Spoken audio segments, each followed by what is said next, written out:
there was a rich merchant who had 4 wives. He loved the 4th wife the most, and adorned her with rich robes and treated her to delicacies. He took great care of her and gave her nothing but the best. He also loved the 3rd wife very much.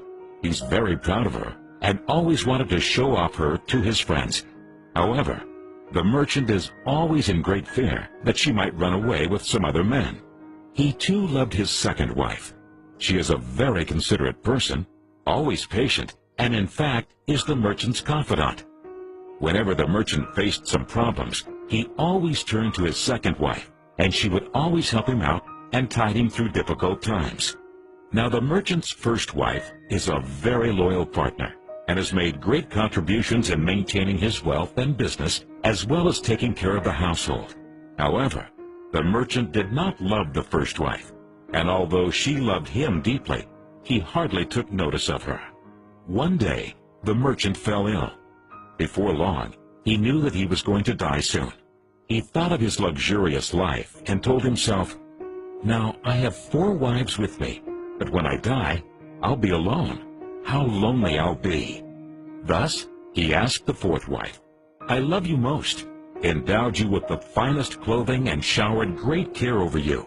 Now that I'm dying, will you follow me and keep me company?" "No way," replied the 4th wife, and she walked away without another word. The answer cut like a sharp knife right into the merchant's heart. The sad merchant then asked the 3rd wife, "I have loved you so much for all of my life. Now that I'm dying, will you follow me and keep me company?" "No," replied the 3rd wife. "Life is so good over here. I'm going to remarry when you die."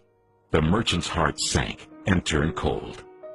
He then asked the 2nd wife, "I always turn to you for help, and you've always helped me out. Now I need your help again.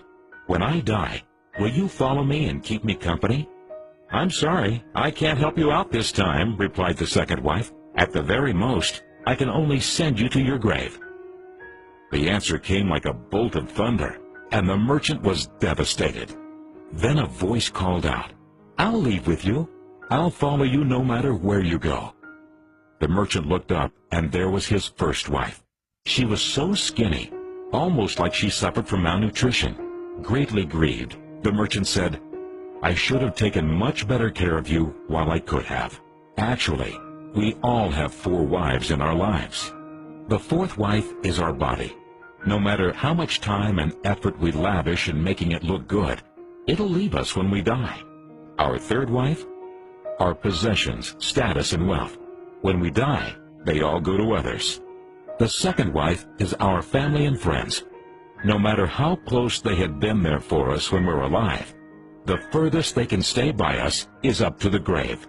The 1st wife is in fact our soul, often neglected in our pursuit of material, wealth, and sensual pleasure. Guess what? It is actually the only thing that follows us wherever we go. Perhaps it's a good idea to cultivate and strengthen it now, rather than to wait until we're on our deathbed to lament.